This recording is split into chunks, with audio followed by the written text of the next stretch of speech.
All right. Thank you all for joining us today for Finding Opportunities and Preparing for the Future of Small Business with BradyRenner CPAs. I'm Doug Wendt. My role today will be as moderator, and I am joined by our four esteemed guests. Just to summarize our topic, let me reiterate what we want to focus on today. The COVID-19 crisis has really brought into stark relief the fundamental importance of smart planning and flexible thinking for all of us who are small business owners. So what we've done today is brought together a panel of four esteemed experts who will help us address those challenges with their expertise and their firsthand experience. So with that, we'll begin with a couple of opening comments, and then I'll give introductions. So a couple of housekeeping items. First of all, as an attendee, you'll be able to observe, but you will not be able to share audio or video. However, you can ask questions. If you haven't been in a Zoom webinar before, there's a tool at the bottom of your screen called Q&A. You can ask questions using the Q&A tool, and we can review the questions and, time permitting, submit them to the panelists. So feel free to use that tool if you have any questions that you'd like to have shared with our panelists. In addition, I want to point out that this webinar is being recorded, and we will be publishing it both on YouTube and social media after the program. So if there's anything you missed, or if you want to share any highlights of the program with someone else who was unable to attend, please know that we'll make that possible. And in fact, tomorrow when we send the attendee follow-up email, we'll include the link to the recording for your handy reference. So with that, we're going to begin with introductions, and then we'll get right into the discussion. So we've got four really powerful business experts today, each bringing a different perspective to the table, and all of whom have had the privilege of working with one another in different capacities. Our first expert is Matt Brady, whose company BradyRenner CPAs is the host of today's program. Matt is the president of BradyRenner CPAs, which is a leading full-service accounting firm providing bookkeeping, accounting, tax planning, and consulting services with a really targeted focus on growth-oriented small business owners throughout the Baltimore, Washington region. In addition to being a public accountant, he's also served as a corporate controller and CFO. So he understands what it's like to be in the other side of the table in the shoes of the business owner as well. Our second expert today is Nick Cravella. Nick is an attorney and managing partner with Bagley and Rohde law firm located in Annapolis. In fact, new offices in Annapolis, correct? Excellent. Nick's practice focuses on estate planning and business law with a particular strength where those two practice areas intersect, which is perfect for today's discussion. Mike Kelly Jr. is the vice president of Kelly, an independent boutique employee benefits and financial planning firm, also located in Annapolis, and responsible for over $250 million in assets under management. His firm helps corporate executives and high net worth individuals in insurance, investments, and achieving their goals from generation to generation. He is also a certified financial planner. And speaking of certified experts, that brings us to Stu Wealth, who is the president of EGT Advisors, which focuses on exit, growth, and transition strategies for businesses. He's a certified business exit consultant, and Stu is motivated to serve business owners through those processes. His background, in addition to his current role, includes being a CFO or COO for multiple businesses in a variety of industries. So again, like everyone at the table here, he understands the client's experience having walked in their shoes. And he's worked with closely held and family business owners for more than 30 years. So gentlemen, thank you for joining us for today's program. And we're really looking forward to having, I think, a really in-depth discussion. All right, so let's start the conversation. You know, we want to look at what the COVID crisis has brought to bear, but also what it tells us about things maybe we knew before. And so that brings us to the first question.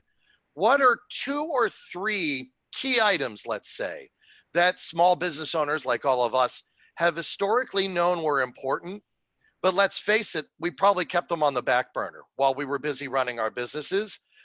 And now that we're in the COVID-19 environment, now those things, it's clear, need to be on the front burner. So things that we put on the back burner that this crisis has made us realize need to be on the front burner? What are some examples of that? I'll start with Matt, and then we'll open it up to the panel for discussion. Thank you, Doug.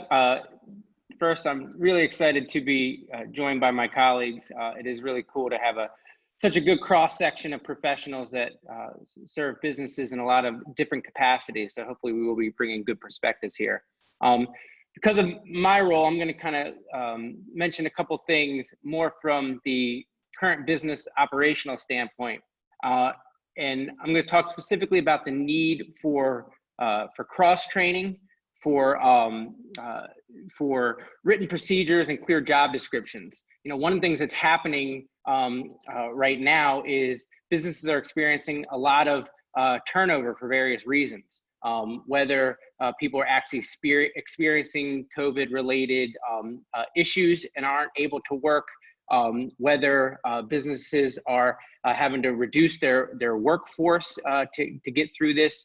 But one of the historic challenges of a small business is we do have a tendency to probably have less resources, less personnel resources than some bigger businesses. So a lot of people are wearing multiple hats, but there's often situations where you have, you know, one person that does, you know, X, you know, that processes the payroll for our company, or who does our billing. And if we don't have multiple people that can also serve in that capacity, we're really putting ourselves in a challenging spot if that person gets incapacitated in any kind of way, shape, or form due to this COVID crisis. And a lot of people, you know, throughout their normal business cycle know the importance of cross-training, know the importance of having clear job descriptions, know the importance of having written processes so that people can come in and out of various positions.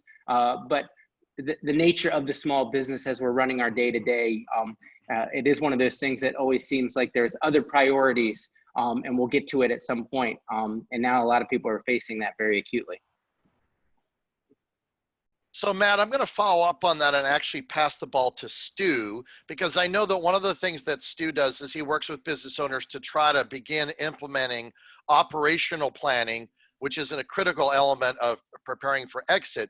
So Stu, here's my follow-up question. Matt's point makes perfect sense, but how do I begin? So if I'm a small business owner and I know I need to document processes, I need to better structure position descriptions, I need to get things out of my head and into a system, what are the first 2 or 3 steps? Is there a program or a process or a series of steps that I should take to at least start that? Great question, Doug. What I kind of find, and this hasn't really changed with COVID, when you look at exit planning and transition, you really have to begin with the end in mind. And so many small business owners, what they're doing is they run their business, they look at the top line, they look at the bottom line. They're not looking at how to create value in the business, and they're also not looking at their long-term goals.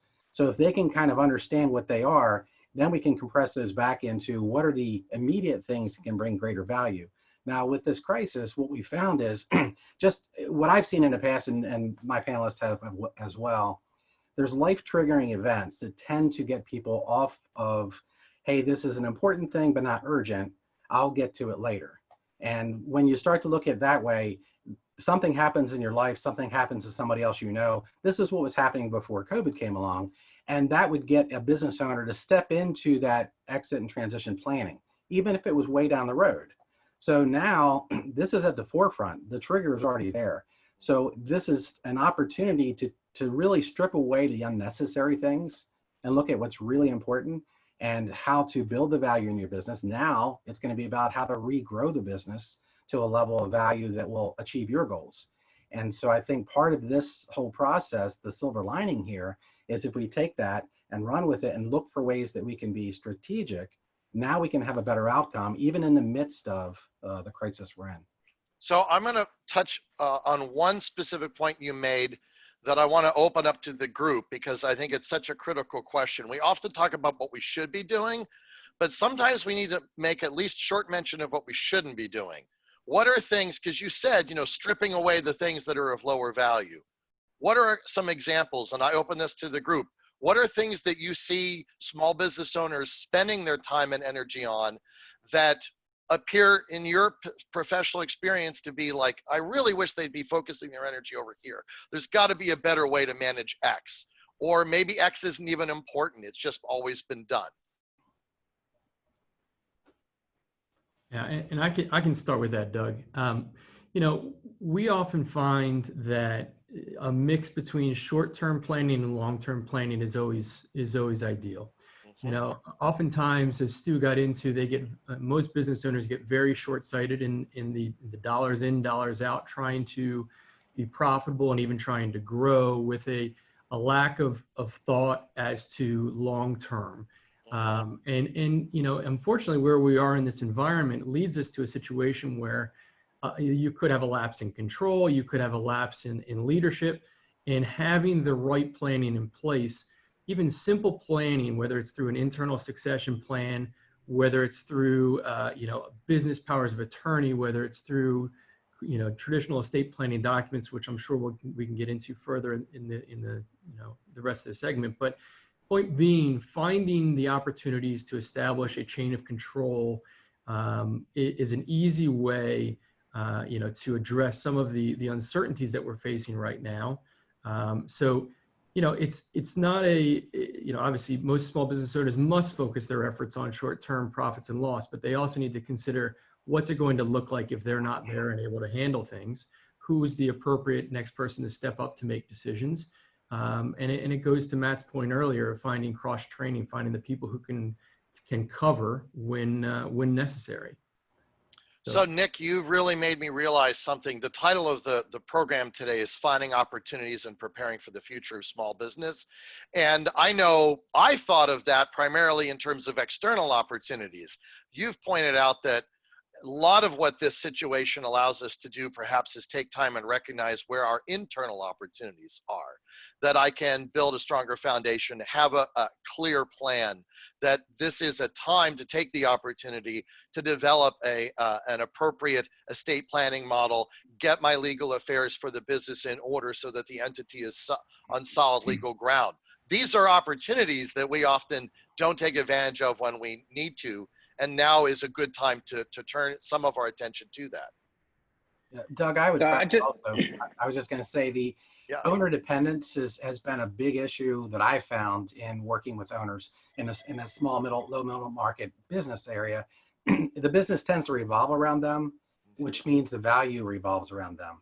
So to that point that Nick mentioned, by taking the time to focus on ways, and what Matt talked about, you know, it's not just the employees, but it's actually more so the owner.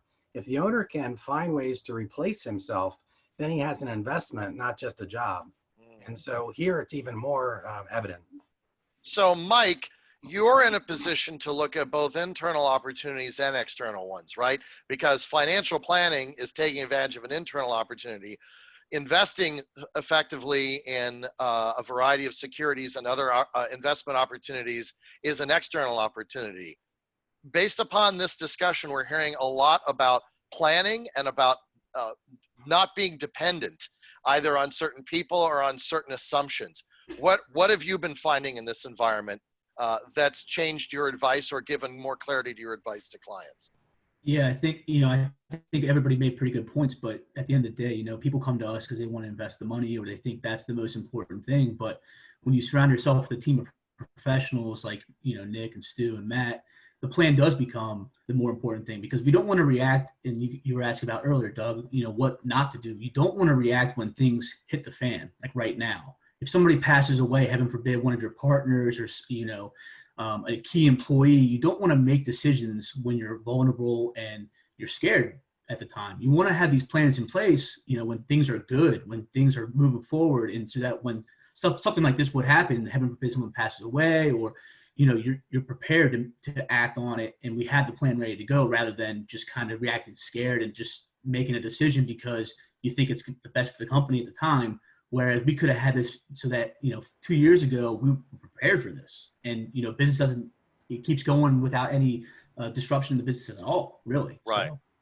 Now, I'm going to actually throw another question out for you to start. And that is, a lot of people are looking for cash, right? So, small business owners, if they're having challenges, if this has really impacted them, they're looking for cash. And a lot of people are looking to their retirement accounts, to their investments to generate liquidity. How do we, on the one hand, you need cash to pay the bills, you need cash to run the business, right? Cash is king.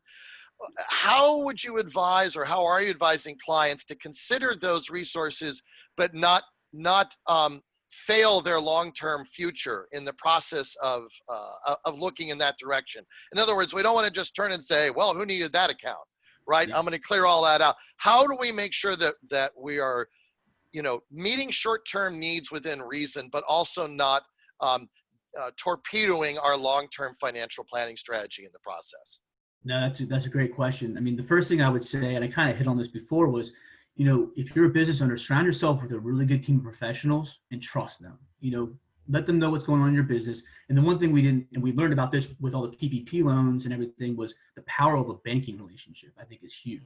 Make sure you have a good bank, a good CPA. If you're looking to exit, someone like Stu in the position, obviously someone in Nick's position from a business planning standpoint.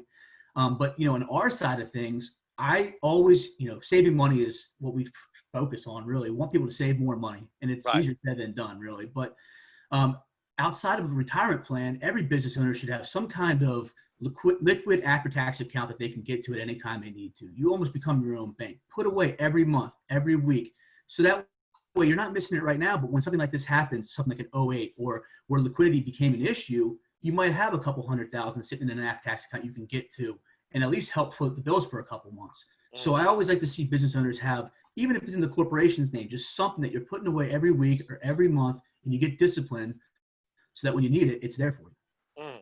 Matt, other thoughts on that, both in terms of the short-term realities and the long-term importance of protecting the future of the business and of the owner?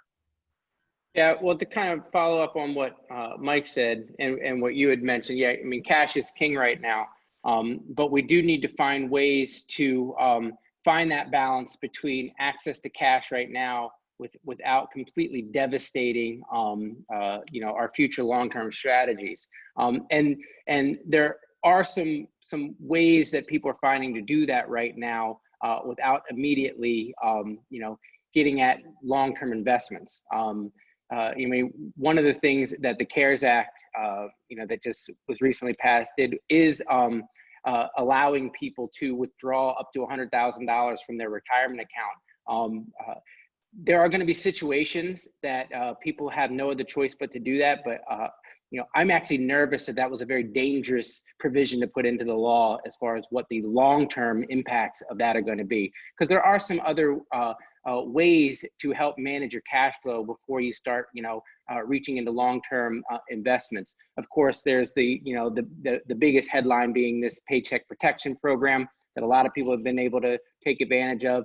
But there's been other programs, as well, that the government, is giving us access to money right now, and we should be taking advantage of these things. The EIDL program, the Economic Impact Disaster Loan Program, which both had grant opportunities and loan opportunities.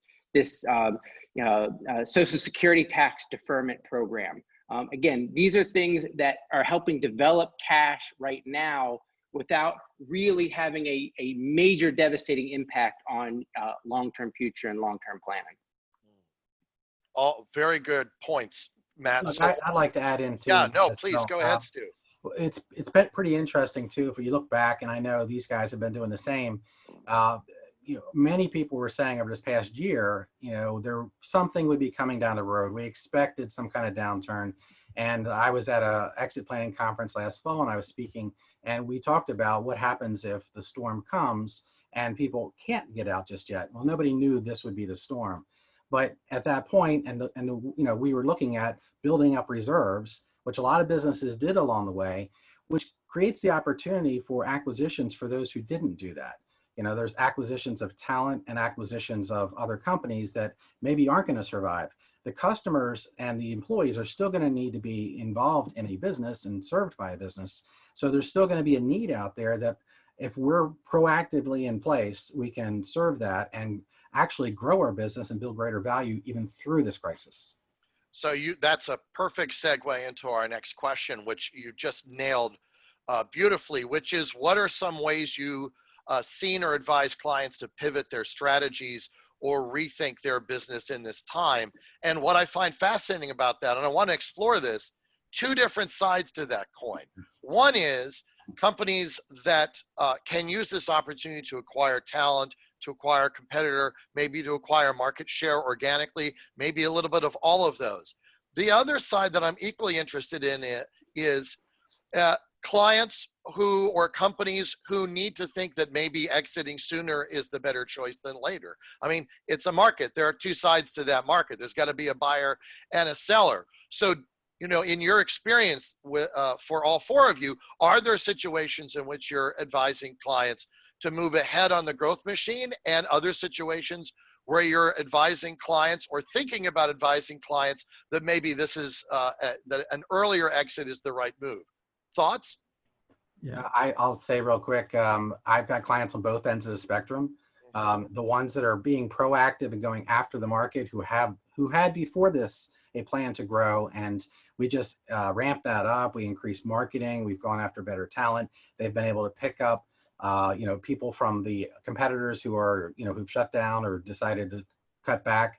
But on the other hand, I've had clients who've come back to me and said, I finally, mentally, I'm ready to step aside. I thought I was before, but now I know I am. How do I have to do it? But I don't want to take it at a fire sale. And so, how do we plan this out over the next so many months so that we can get out? And for those clients, what we want to do is we want to support them with building value back up as much as possible. Only spend time in areas that will return. If they can increase revenue and profitability, even $1, and then you multiply that by whatever multiple is going to be, that maybe $1 brings you 5 in the value of the business. So you look at it a little differently than just getting revenue and profit. You're looking at it from building value. Nick, thoughts? Yeah, the other thing I would add is, obviously, with a lot of our small business owners, we always look for that golden exit strategy where there's a sale that takes place to a third party. But the reality is, a lot of our small business owners are looking for family succession and looking for opportunities for their children to step up and take over. And one of the opportunities that we currently have right now from a family succession plan is we have been provided with, number one, the opportunity to potentially transition wealth and transition business at lower values, given where we are with the economy and with business operations potentially being on hold or diminished. We are also in a situation where interest rates are unbelievably low, which allow for potentially strategic sales to a child, or estate and gift tax transactions that allow for a movement of a business. So we're in a very favorable situation for business owners to potentially look at transitioning wealth in a way that they have not previously. And for our family business owners, where they're looking for a family succession, it's really something that, sitting down, thinking it through as to what the overall goal is long term. A lot of our close sale business owners like the idea of family being the succession for their business, but they're not ready to give up control yet. There are mechanisms, there are ways through capitalizing the company into a voting share and a non-voting share, where we can transition wealth, the value of the business without sacrificing that control. So, where we are now in our environment, it really is a time to start focusing on that. Our estate tax exemptions are higher than they've ever been. The federal government allows us to give more money away estate tax free than we've ever been allowed to give away. So that, in combination with interest rates and in combination with depressed values, really does create an opportunity, especially for internal family succession. Mike, keying off of that, how does that play in alongside the wealth management strategy for the generation that's handing the business over? And what is your take on the impact of these possibilities on the overall financial needs of the owner and of the larger family? Yeah, I think when you make changes, it's time to look back, and make sure you're working with your business or estate planning attorney to make sure that all the operating agreements are rewritten or whatever they might need to do. And if you might have something that was good 10 years ago, or now it's changing, are they properly funded? What happens if the main shareholder passes away? How are we going to actually finance that transaction? Is there life insurance in place? Is there cash available? Is the bank going to step in? So these are all conversations that we should be having, again, when things are good and there's not a, dramatic decrease in the revenue, or something that happens where we don't have the wherewithal to make it happen at the time. So I think, making sure that the plan is done, going back to that, and then making sure it's funded properly is, the two things you can really control right now. Matt, you're busy working with business owners in many cases on the ground reality of their going concern today. What are your thoughts on this whole discussion about family succession or other forms of internal, I'll say, succession versus the buy-sell environment in the open market? I think my main thoughts that are kind of coming to me as I'm listening is we keep coming back to this idea of planning, and that is critical. But planning takes time, and I can almost imagine people listening to this, almost kind of getting work up in the sweat, going like, I don't have time to devote to this kind of stuff, especially right now when I'm scrambling to just keep my doors open. And it kind of goes back to one of your earlier questions about kind of keying off of Stu's point of what are some of the things that we need to be stripping away from what we're doing as business owners. And when you're dealing with small businesses, where the business is your baby, you have a tendency to micromanage. And we all,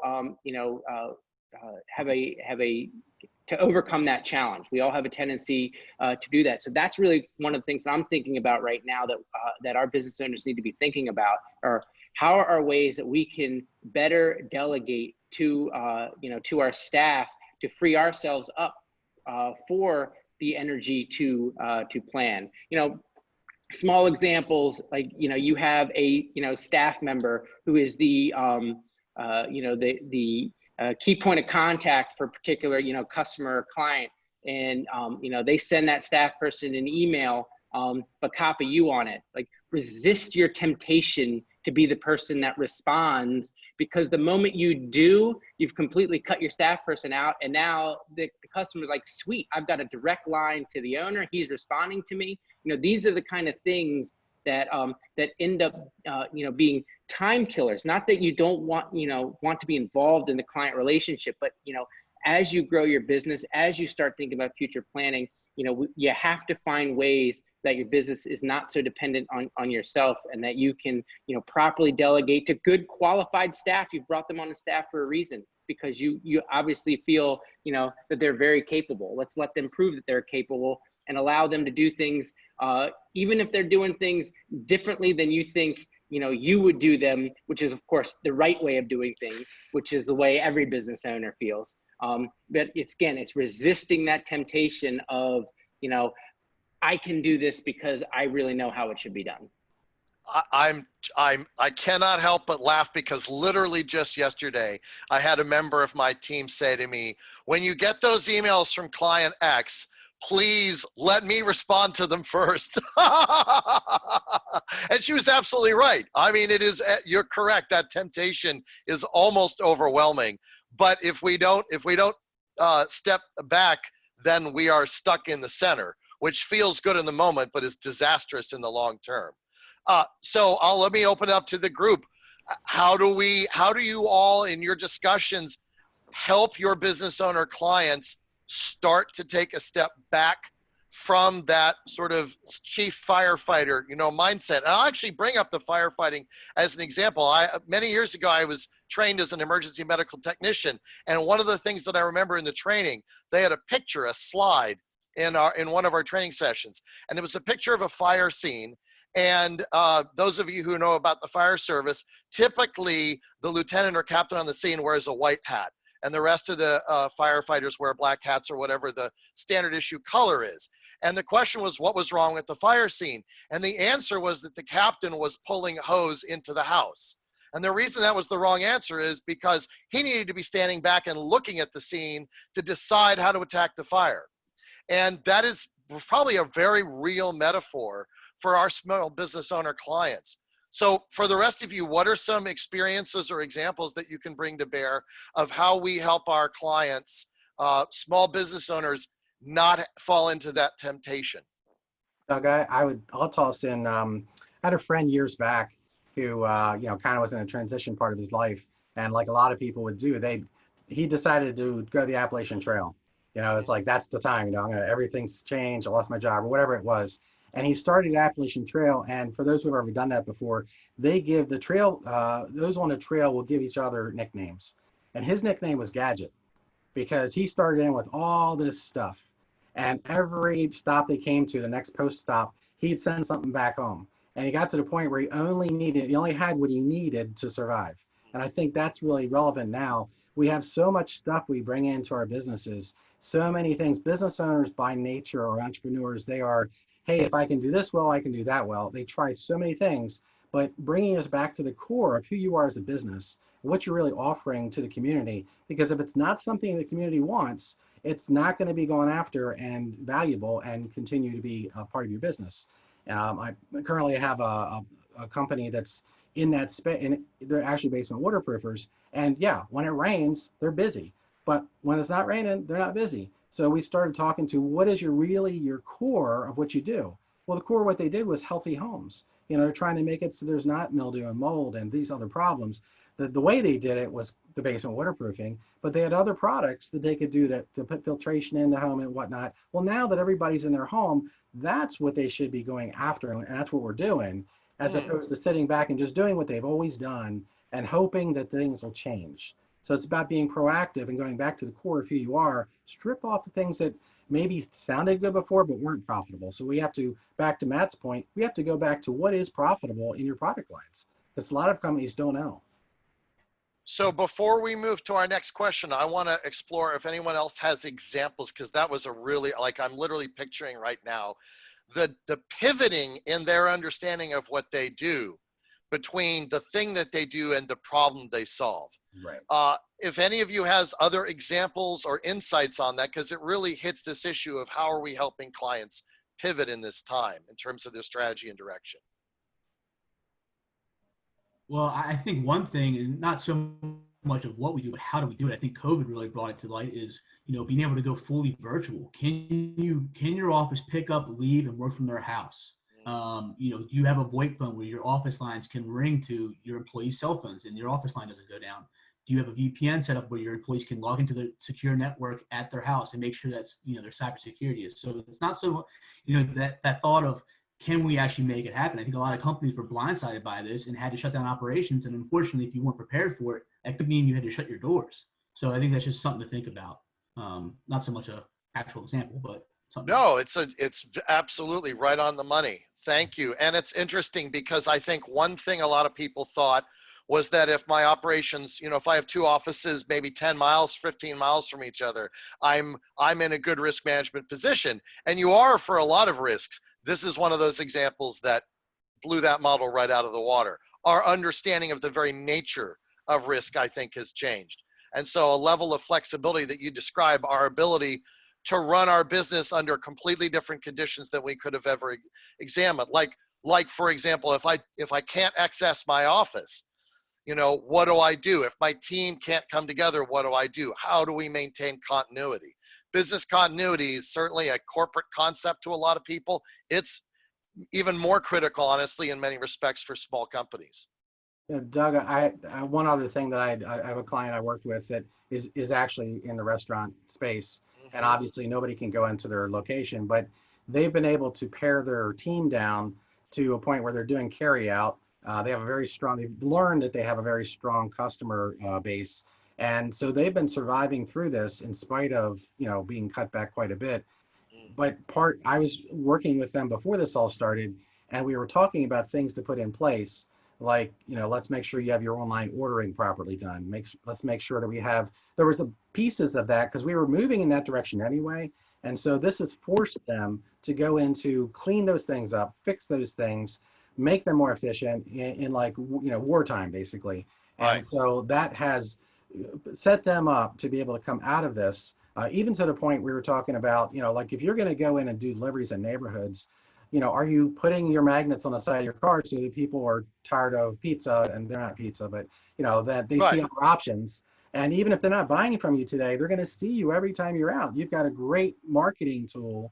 And whether you stay in the business or get out of the business at the end of this, you're going to build value in the brand, so you come out a little bit stronger.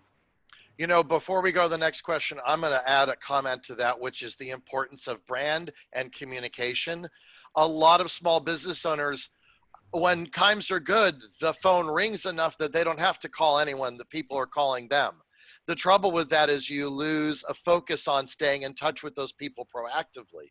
And like the restaurant's a great example. I could run a restaurant and never really know anything about my customers if I'm not asking for information, running a, frequent diner program, adding people to an email list. So I think this really emphasizes the importance of building a brand and building connections with your customers and staying in touch with them. Well, and to give a plug for you, Doug, you do a fantastic job of that. And what I'm seeing in the marketplace right now is typically small business owners, when things get tough, the first thing they do is to cut advertising, cut marketing. It's because most of the time it's throwing mud on the wall and hoping some of it sticks. They don't know how. They have no measurements. Your systems help produce measurements, analyticals. So you can actually analyze this and say, where are we putting efficient money? And truthfully, if you go in the right direction with that, automatically you're going to have a bigger boost because your competitors aren't doing that. Excellent point. Thank you. Let's take a moment and pivot back to the financial aspect of the conversation for a few moments. And we were alluding to this earlier. There's a huge amount of focus on emergency relief funds and loans, such as the SBA's PPP. What are a few lesser known resources or strategies that companies should consider that would be good fits for small business owners in terms of supporting cash flow at this time? So I'll jump in on that, Doug. Please go ahead, Nick. So I think obviously the government funding has been a great resource for a lot of our small businesses, and certainly the PPP financing has been very tough to track. It's been a constantly moving target, one that our clients have had a struggle in determining whether they're eligible, how they calculate their eligibility, and now calculating their forgiveness. It has been a moving target that helpful, yes, but difficult to follow. And so, it can't be our only resource, to your point. Certainly, from an assistance perspective, look to state and local grants as well. There are plenty out there that help with, other opportunities for funding for whether it be for, downturn in revenue, or whether it be simply for additional equipment as necessary for when it comes time to reopen in a sanitary, clean way, in a protected way. So I think certainly, evaluating your options, not only on the federal level, but also on the state and local level, is a great first start. One of the things I also thought about in a couple of iterations of questions ago that I think is worth discussing for our small business owners is, how do we attract and retain key talent? And oftentimes, especially where capital is at a premium, allocating huge salaries and huge bonuses may not be a possibility. And so it's a time to think creatively about, non-cash type considerations, whether that's equity or non-equity phantom type options, where you can find a way to attract and retain talent without having to outlay cash or capital. You can allow them to participate in the growth of the company that they will hopefully be helping to generate. Those type of opportunities and that creative thinking is a great way to in a cash limited supply situation, find and retain key employees as well. I thought it was worth mentioning that as well. Yes, and in fact, let me add one thought to that. I was talking with a law firm, interestingly enough, about the talent issue, and this is a highly specialized law firm that does a particularly very technical area of law. So the talent pool for them is very limited, and they're usually competing against much larger firms. And they've realized that in this environment, it opens up the talent door. And it actually helps level the playing field for small companies, because now a lot of people are going to want to continue to either work from home or have a flexible arrangement. And they also know that that they can reach talent that's outside their original geography. So instead of competing with just, trying to find attorneys in the Washington area, they're now able to look at attorneys who may be ready for a change, who are in other parts of the country. So this situation has been disruptive to everyone, but in the talent front, it actually potentially creates a much stronger position for small firms than what they had before, because a lot of the things that large companies traditionally offer are not attractive in comparison to the flexibility and the opportunity to be part of something in a smaller firm. So that, plus the non-cash compensation examples you gave, I think really suggests this is an area of focus that a lot of small businesses should be considering right now. Other comments on that? What are other ways that we can take advantage of either financial opportunities or other sources to address some of these challenges? Yes. Well, I'll jump in there. Yeah. Obviously, the whole point of this question was, our focus has been on the, the various government stimulus relief and help that's been out there. But what are some other opportunities? There has been one of the positives, it has been a general sense of, we're all in this together. And some of it may be altruistic. Most of it's probably just, recognizing the reality of, nobody wins if our small businesses start closing their doors. So, a lot of times, not even the government, look to your own vendors and suppliers as a potential for cash flow. I'm seeing a lot of people having success with renegotiating with vendors regarding payment terms, talking to their landlord about having rent deferred. Now, these are all, fairly short-term solutions, but they are certainly, helping generate cash right now. And then on the lending side, the federal government is not the only lender out in the world right now. There still is the option of going traditional financing, and as one of my colleagues had mentioned earlier, I mean, interest rates are incredibly low right now, and if you are in a position that you're still somewhat collateralized, going the traditional borrowing route may be a good way to go right now. Mm. Yep. What have been, yeah. Yeah, I was going to say, to your point, Matt. And then Mike. What we found also is, in the past years, when everybody had more business they could handle, especially like in the construction side, it was tough to find good contractors and also good prices because they didn't have to do that. Now that's shifted. My one client just moved into a new building, and he was doing all this before this hit, and he was getting prices on, paving and these other things that were really high. Well, those prices have come down quite a bit because the competition has stepped up, and they're willing to take less profit to survive. So, you can renegotiate with suppliers as well in that sense. But the other component too, going back to what Nick was mentioning in talent, and this has been, I think, as business owners, we have to look at it and say, what was before is not now. Because I have those conversations where it's, well, I could never find anybody good, nobody wants to work. And I'm like, that's not true. And even in the midst of this, where I'm hearing different people say, why do they want to come to work when they make more on unemployment? And I'm like, that's temporary. But guess what? You're weeding out the people who have a work ethic. Because I guarantee you, the ones who want to work don't want to be given something for free. So they want to get out there and do things. They want to feel productive. If we find those people, that's not a skill. That's not taught. That's something that they grow up and it's been instilled in them. And they're the kind of talent that you can really grow and take the next level with. They'll be there as part of your culture as you move forward, and ultimately, again, build value in your business to either help it as a transition out to an external source, or to the point of going back into the family business. That a lot of times it's a management buyout from somebody inside. It might not be family, but it's still somebody part of your team who takes over. Mike. Yeah, I mean, to circle back kind of on what Nick and Matt were saying, I mean, ask your benefits provider what other benefits are out there to keep employees around. I mean, everybody thinks about health, dental, and vision, but you might be able to craft in another idea with short-term disability, long-term disability, life insurance. There's voluntary products you can do, and they're all write-offs to the company. So, there's different ways to come up with good ideas that you can write off that might be a good tax play, a legal play to keep employees that are key to your business around. I'm going to throw a quick question on deck that peels a couple of elements off these items. Is this a good time to invest in real estate? Is this a good time the market's kind of in flux. Temporarily, a lot of, spaces are unusable, or, people aren't buying because of the fact that they can't go see things.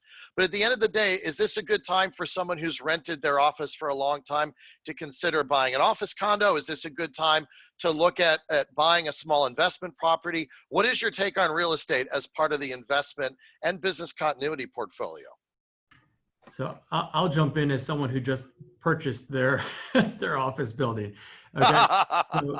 So, obviously I'm probably a little bit, skewed in my thought on this, but I think none of us here are real estate experts per se, nor are we going to be able to tell you whether the market's going up or down. I think the reality is that owner-occupied real estate always has a special premium in that it allows you, one, to control your space and to avail yourselves of some significant tax benefits. It also, for me is, it has to be the right fit. It has to be, tied to the growth and the future of your business, because owner-occupied real estate can also be a hinder for you if you're not finding the right place and if you're not tying it to your future growth plans.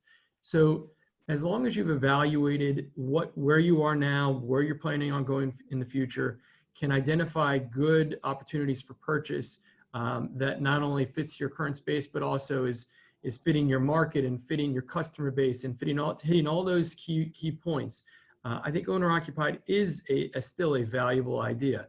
Do I think the price per square foot of office space is going to drop? Yeah, I do. I think there's going to be a lot of people who have identified that working from home or working remotely is more feasible.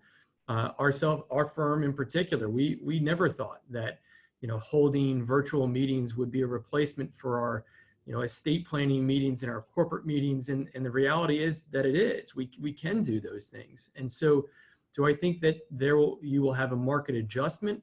Absolutely. But that creates buying opportunities. Not to mention that the interest rates, again, are just so significantly low that the opportunity to purchase in an economical way as compared to renting still, I think, is a positive opportunity. Mike. Yeah, the one thing I would say is just make sure you're properly diversified, right? If I have clients, and any CFP professional would tell you, be diversified. Put some in the market, put some in real estate, put some all over the place. Because with real estate, it's great, but we have clients that come in and 100% of their assets might be in real estate, and there's no liquidity really in a real estate building, right? Whereas if you have some in the market, you can tap into it and be able to do it. So just make sure you're properly diversified with all different holdings. Real estate's easy for a lot of people because they understand it, they can feel it, they can touch it, it makes a lot of sense to them. Where a lot of people are scared of the markets because they don't really understand it. Work with an advisor, your advisory team that could help you understand different things so you know what you're buying into. Just be overly cautious of getting into one sector too much or something like that is what I would kind of say. Yeah, to kind of Matt, follow up on. go ahead, Matt. Yeah, I was going to say to follow up on Mike's point. Now I'll kind of go back to the original broad question: is now a good time to invest in real estate? And my answer is going to be it depends. Depends on a lot of things. Are there going to be some really good opportunities out there? Yes, I believe there will be in the interest rate environment, and people that are cash strapped, may be looking to quickly get out of a real estate holding. So there probably could be some good opportunities out there.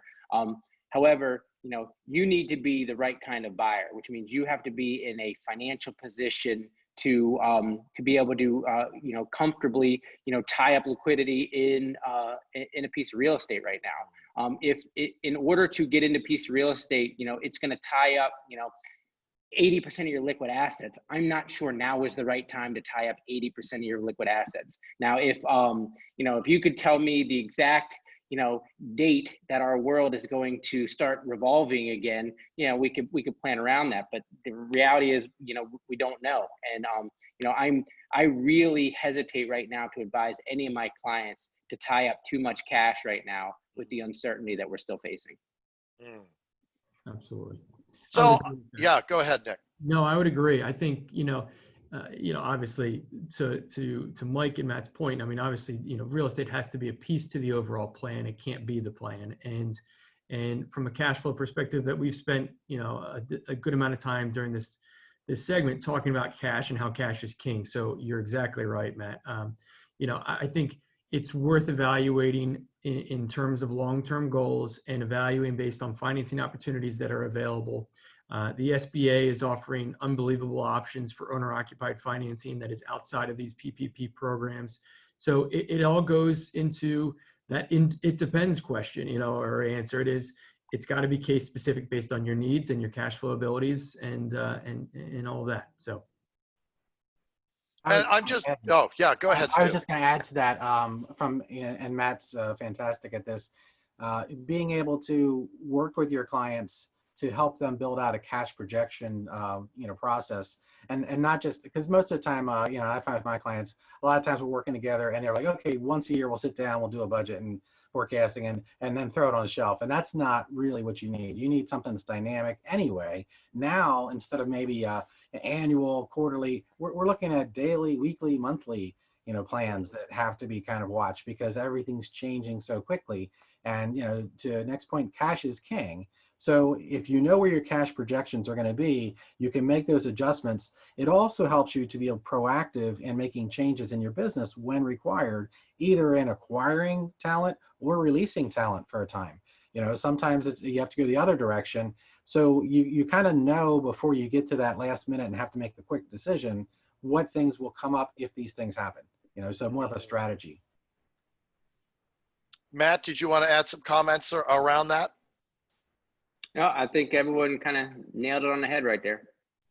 So that brings us to our next question, which I'll let Matt key off of because actually it's similar to where we started the discussion, which is, okay, how do we organize our planning mindset and our planning effort? There are a lot of different kinds of planning that we need to do. Strategic planning, financial planning, estate planning. Those are traditional categories. Each of you represents an aspect of that. Now, disaster planning, risk mitigation planning, which a lot of small business owners haven't historically even really thought about. How do these fit together, and where do we start? Sure. I mean, I will start.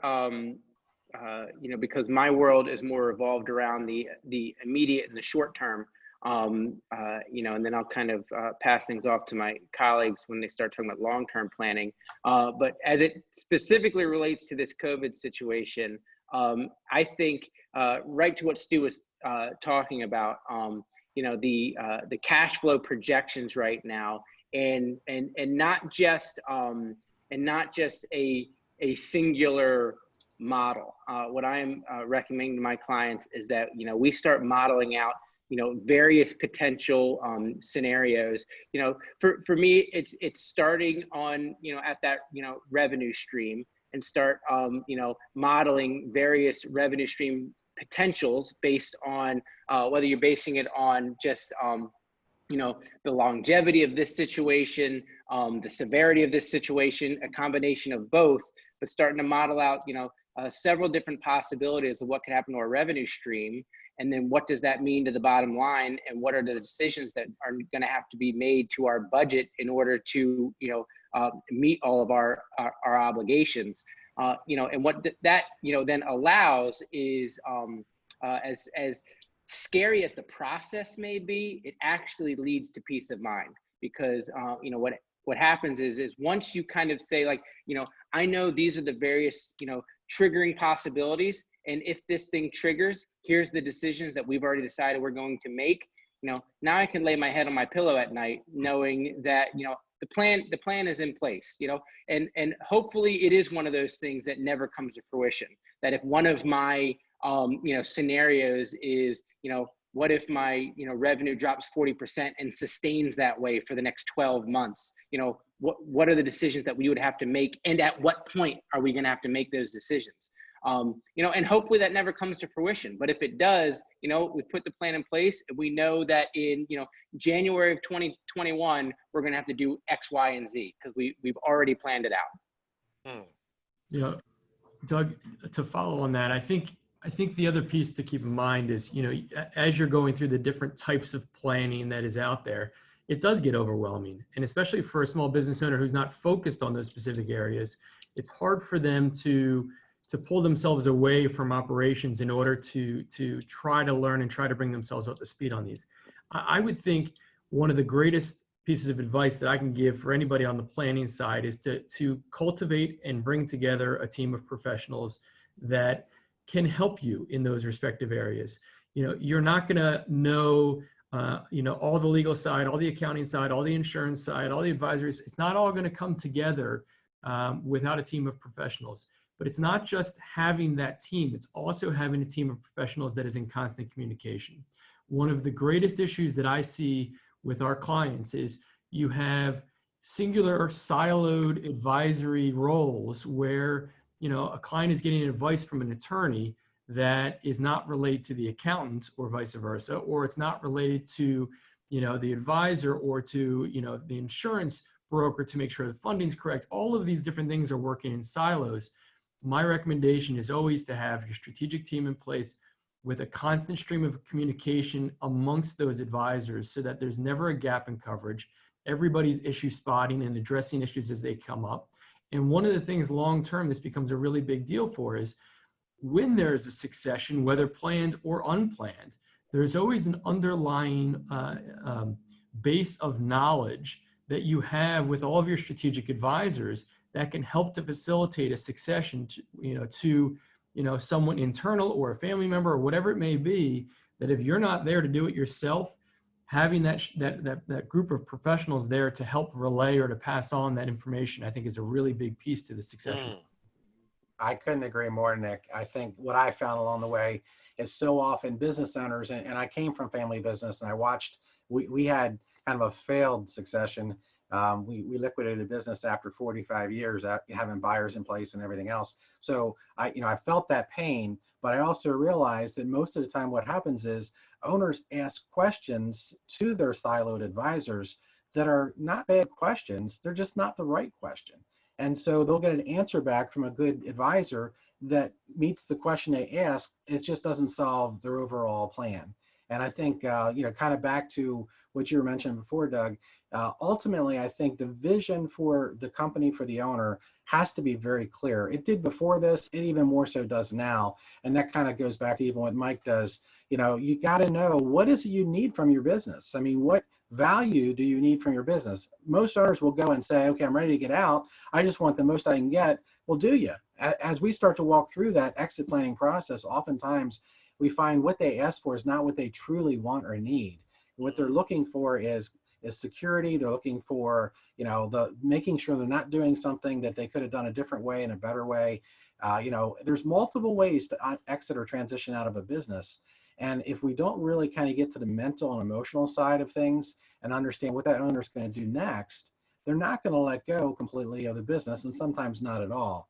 So as you start to work through the vision of what they need, we find out, Mike, his team can put together kind of what is it you personally want to be able to serve your goals, and then what's the value of the business.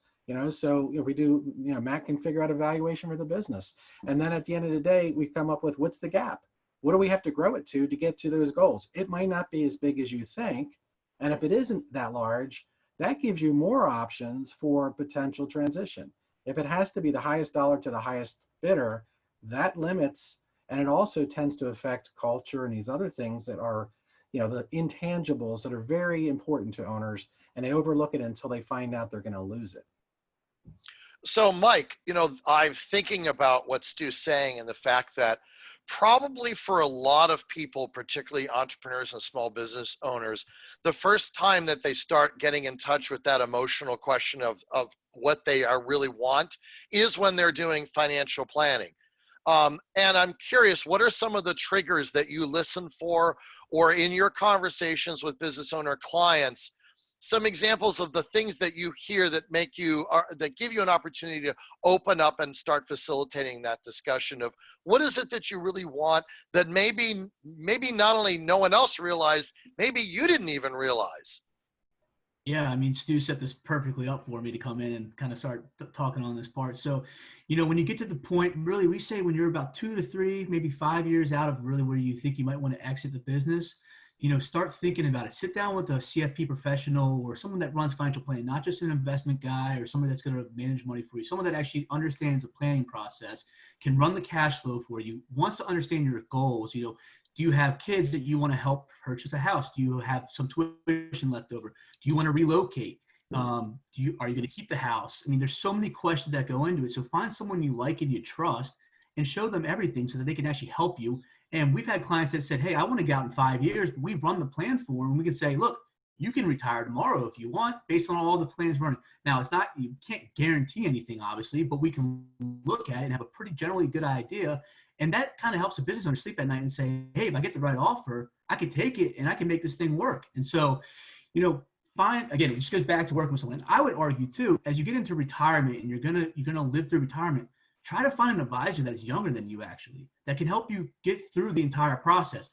Granted, I'm a little bit younger than probably some people, so I will say that. But seriously, I mean, someone you can work with through your entire retirement and can help you transition your assets to your kids, I think is a very key point to think about.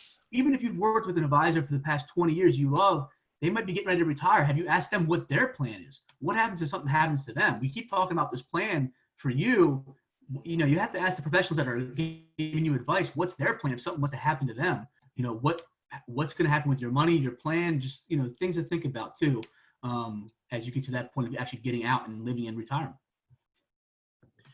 You know, and follow up on Mike's point from a planning perspective, he's absolutely correct. And it's interesting to see that most small business owners don't have you know, they're in growth mode. They're always trying to do more and more and more and more. And you know, and Stu mentioned it, Mike mentioned it, there's value in understanding what, you know, have you reached a point of being okay? Is there a point where it's all right? Because it facilitates on a couple different angles. Number one is, you know, it may be, and I keep going back to family transfers, I do a lot of them, that's kind of my focus, but it may be time to give up some reins and allow for a child to come in where you otherwise were controlling because you were concerned about cash flow or otherwise, or needs.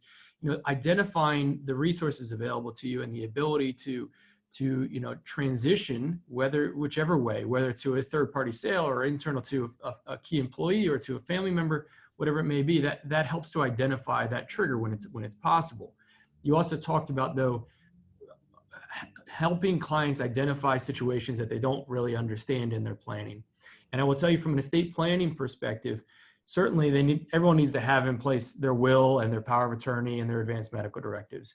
Many people plan to expand up beyond it to incorporate revocable trust planning to avoid the probate process. All of those are great things. The reality is that business succession, especially amongst family members, is often very much overlooked in estate planning unless you have someone who can focus on the business side of things. A lot of people will say, hey, when I pass away, I want everything going to my spouse or alternatively to my children.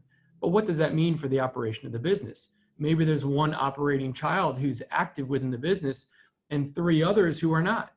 Well, it's okay. They'll figure it all out. The reality is they will not. What's going to happen is there's going to be resentment amongst the family. There's going to be a lack of continuity for operations. And you're going to have a situation where the operating child is either not willing to work for the benefit of his siblings, or, you know, or just decides, hey, I'm going to go out and start my own thing. In small businesses, there's a lot of opportunities for our key employees to move a little easier than there is in big business. Ensuring that they have the ability to succeed and grow really has to be part of the planning process as well. You really crystallized in that example the incredibly interconnected relationship between planning for your family and planning for your business, and how a very straightforward concept in the mind can actually have huge potentially disastrous practical implications.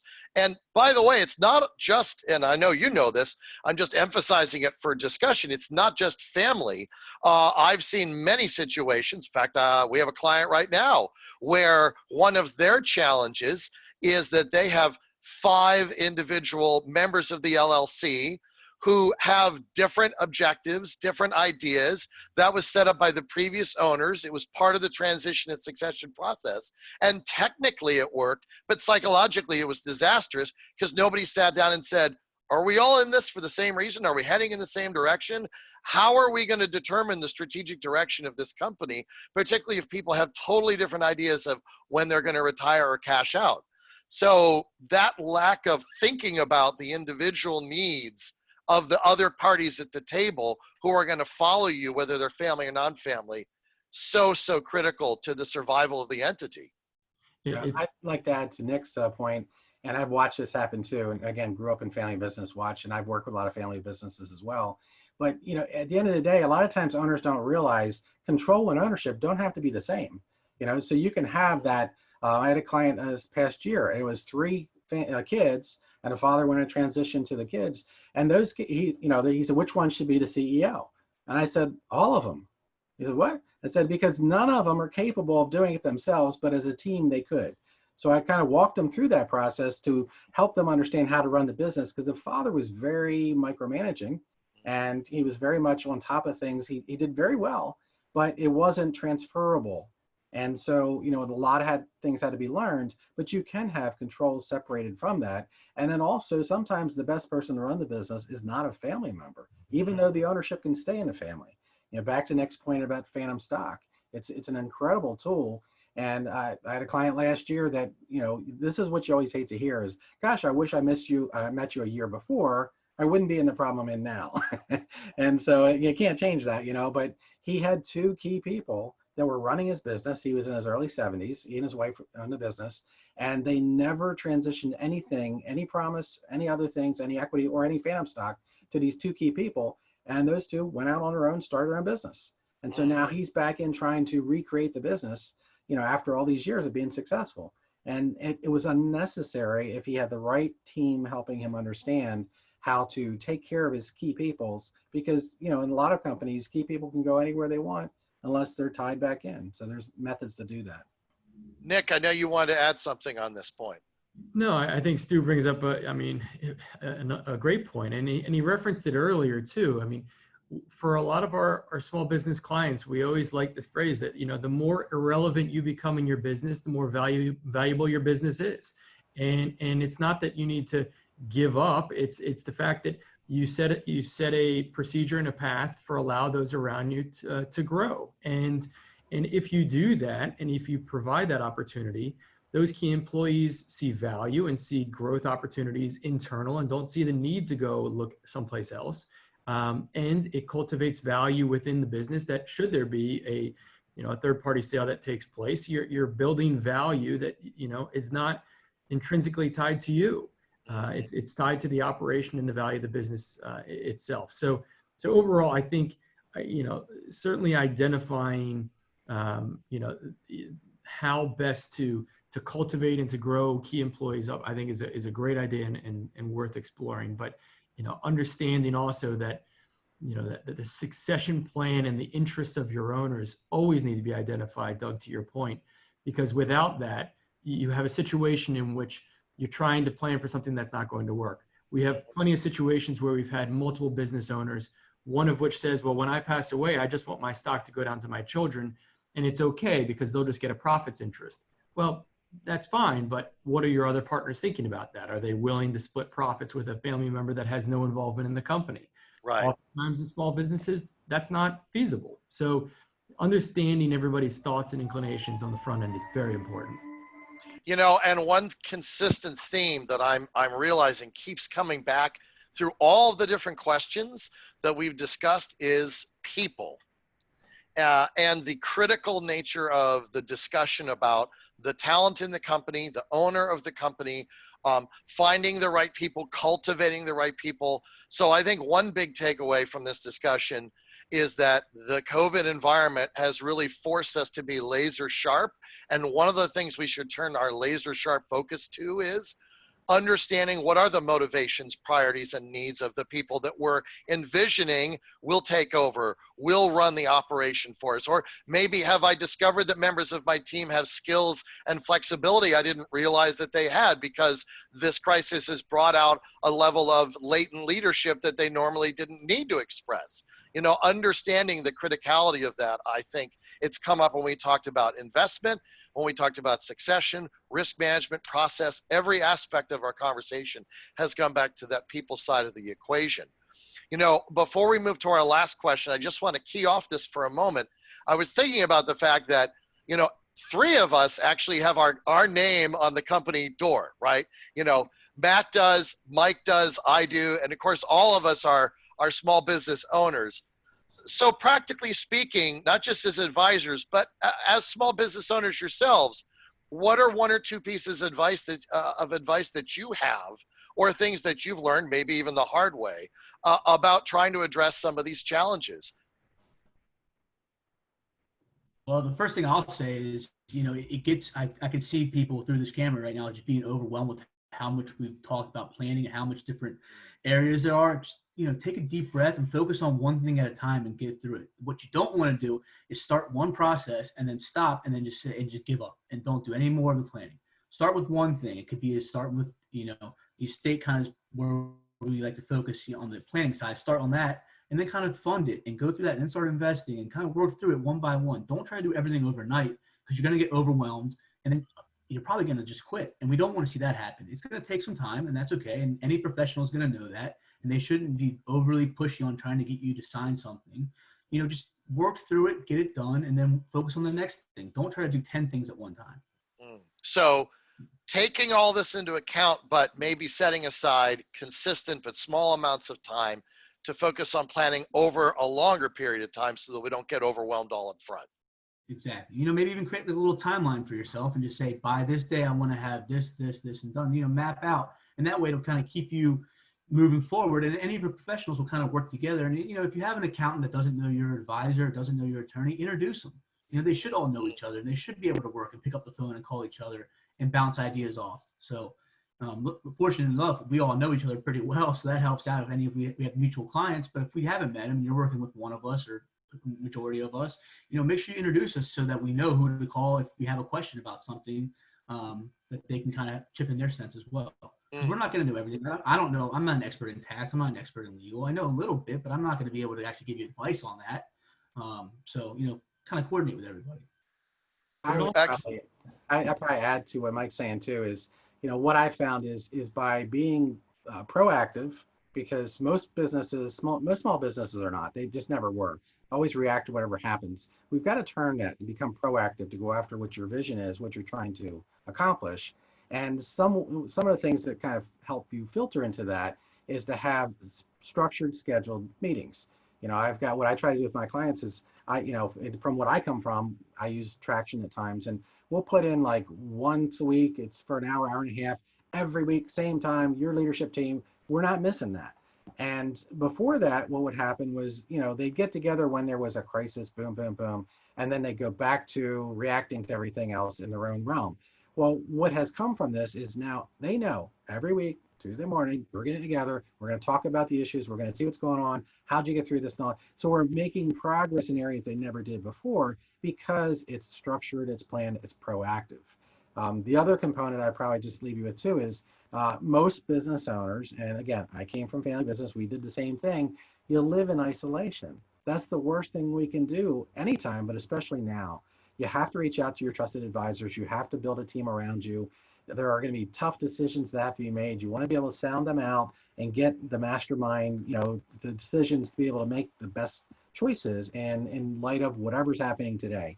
And that'll continue after this crisis goes away. If we do these things now, we'll build in the foundation to be able to continue to do them when things turn around and go better. And we're going to have the companies that grow at a higher level and become more profitable, more valuable in the future.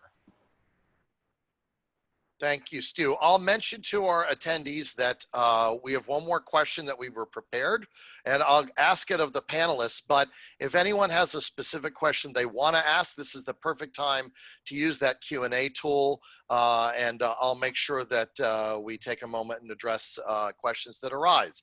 So if you have a question you want to ask the panel, please go ahead and use the Q&A tool to bring it up. In the meantime, let's move to our last structured question as we come down to the last 10 or 15 minutes here. What are some of the bright spots in the economic outlook after all of this? Do you see some sectors that are poised to grow? We talked a little bit about buying and M&A opportunities.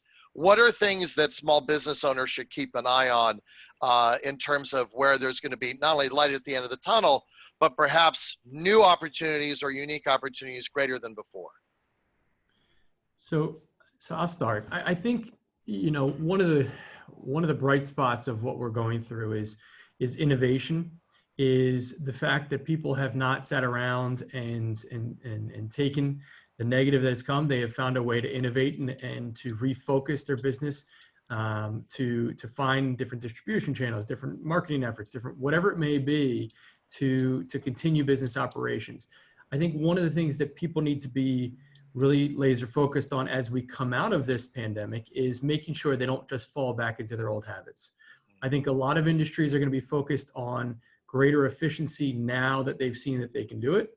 And those that revert back to business of old, I think will fall behind pretty quickly. So to the extent that you can incorporate some of these efficiencies that we've learned, some of these new ways of incorporating, you know, different sales channels, et cetera, leverage those to your advantage in a way that you may not have done before. And don't just look at this as a short-term solution, but potentially a different way of doing business as you go forward, because those throughout other industries and even within your own, they will be doing that as well. They're going to utilize these new talents of theirs, and you should as well. I'd probably what Nick was saying is, you know, we have to realize that it's just a tendency that, you know, it's not an actual number, but I would say these guys would probably agree. Probably 80% of small business owners don't proactively plan. If not more, they don't take the bull by the horns. They react to what's going on. I've seen that just in my practice with clients I've worked with in the past. And so by just turning that point and finding a team that you can work with, and if you have trusted advisors, bring them, you know, don't be afraid to reach out to them and bring them in so that you can get done what you need to get done. You will step ahead of most of the people that are out there as your competitors. And, you know, I used a story with these guys before about, you know, some of you guys have probably heard this, you know, the bear and the campers. And, you know, the story goes that these two campers are sitting around a fire, and this bear comes in the campground. And they jump up, and the one guy takes off running, and the other guy jumps up, and he starts to put on his running shoes. So the guy that's running, he turns back and goes, "What are you doing? You're never going to outrun the bear." He said, "I don't have to outrun the bear. I just have to outrun you." And if we look at that, it's true, because there's so many competitors out there that won't be doing the things needed. If you just stay strong, if you just stay proactive, if you get the advice that's out there to be able to move your company forward, you're going to go way further than they will. And sometimes they won't survive and you will. So I look at those as the dynamic companies that are going to take advantage of these times to get better talent, to be more focused on their core business and what they really offer to their market, and to go out there and market it to them, to let people know you're there to help and support them. That will pay off dividends in the future. Matt. You know, I'll kind of just add to what both Nick and Stu said about, you know, the opportunities that are out there when it comes to talent, to put some of these efficiencies into place. And the reality, though nobody wants to necessarily talk about this because there's almost like a guilt feeling about this, but, you know, businesses that have really pivoted well have still been able to take advantage of some of the government opportunities out there. And so, so there are businesses out there whose cash flow is actually pretty good right now because the federal government has paid for their payroll for 2 months. And so now they have some additional cash flow. So this is actually, for some businesses, really the perfect opportunity that not only have you identified the need for maybe going out and finding some new talent, maybe creating some additional efficiencies through through processes, coming up with ways to be able to pull yourself out of the day-to-day so much by creating those efficiencies. And now potentially you have some of the cash to be able to do it, to bring on some, professionals, for all these various things that we've discussed that, Mike mentioned may seem, very overwhelming.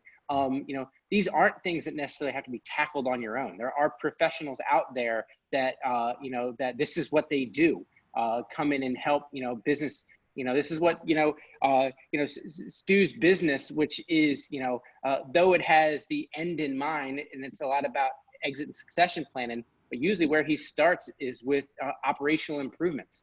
And there are a lot of professionals out there that can come, help do the, with these things. And, now actually, might be the time to do it if you are one of the, fortunate businesses that have really, been able to pivot quickly on your feet and keep revenue, coming in into the business. And now you've, come into some, additional cash flow improvements to be able to, put into these kind of things.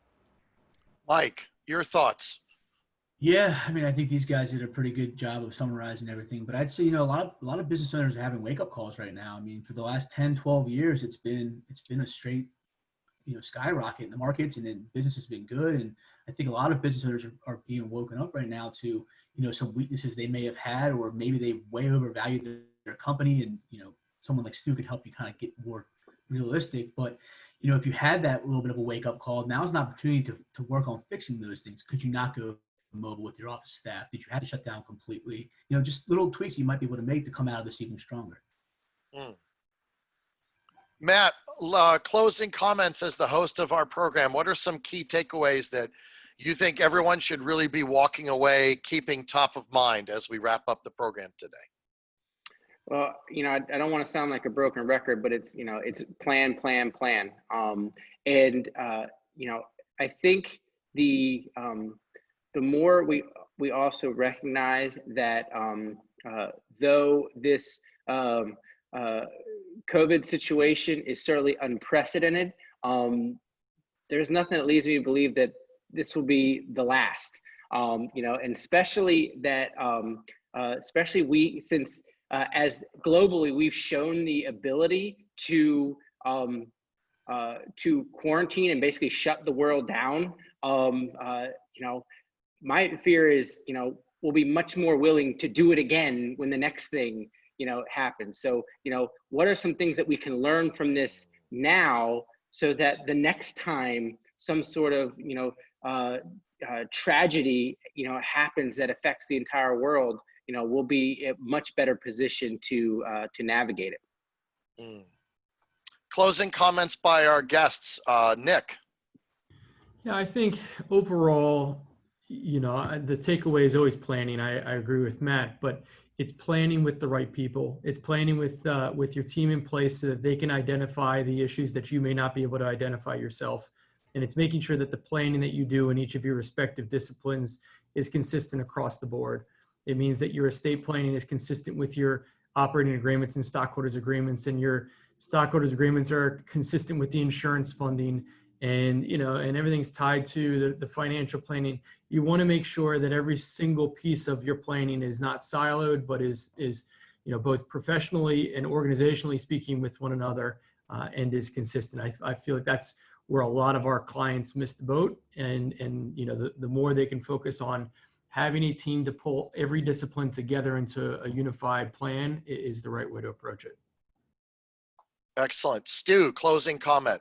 I would go back to what I was saying before. You want to be proactive. You want to make the plans as you work your plans.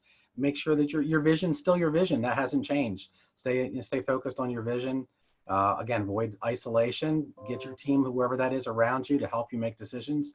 But be hopeful and hang tough. I mean, this is something that you can get through. Again, everybody says we're all in together, but the truth of the matter is, if you're doing the things that you need to do, that's the best you can do. Then just be at peace with that and continue to push forward, take advantage of the opportunities that come, and look for new ways to do things that you didn't think about before that the market is receiving. Zoom calls, nobody would have done this before because they didn't have to. But now that they have to, The fluff has been stripped away. People are who they are. We're getting down to what's real. And I think that's actually probably pretty refreshing in some ways. That's interesting, the fact that using something that's not in person could actually help us get more real. That's a conversation topic that's come up in a lot of my business chats with people. So I think that's very insightful. Mike Kelly, as our bringing up the rear on our guest closing comments. Yeah, well, I just want to thank everybody for coming in and spending the lunch hour with us. We definitely appreciate taking time out of our days. But I'll echo these guys' comments. Find your team, trust them, work with them, and the last thing I would say is, remember that you may have made a plan 10, 15 years ago, revisit that thing every couple of years. Things do change, and make sure you stay on top of it. And, just make sure you keep up to date with your goals and vision and everything like that. So.